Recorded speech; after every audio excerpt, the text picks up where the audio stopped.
Ito ay ginagawa ng Finance, Budget and Management Committee ng Bangsamoro Parliament para sa panukalang pondo ng iba't ibang ahensya sa susunod na taon.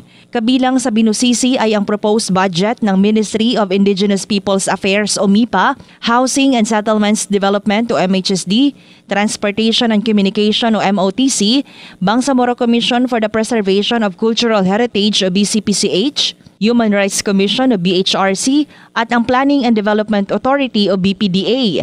Humiling ang mga mambabata sa MIPA ng malinaw na plano kung paano susuportahan ang higit kalahating milyong katutubong pamayanan gamit ang 141 million pesos budget, kabilang ang legal na tulong, pangangalaga sa kultura at socio-economic programs.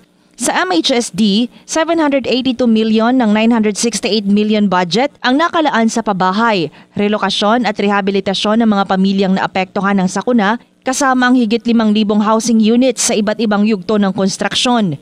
Tinalakay rin ang 614 million pesos budget ng MOTC para sa pagpapahusay ng transportasyon at komunikasyon sa rehiyon, kabilang ang airport, port maritime, land transport at telecom operations.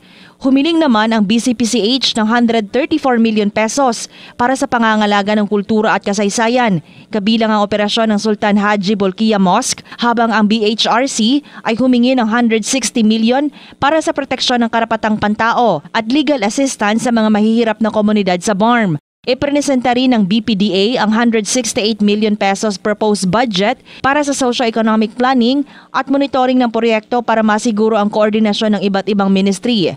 Pinagtutuunan ng Parliament ang masusing pagsusuri ng mga proposed budget para matiyak ang epektibong serbisyo at pagpapaunlad ng BARM sa 2026 habang nagpapatuloy ang budget deliberations para sa iba pang ministries ng rehiyon.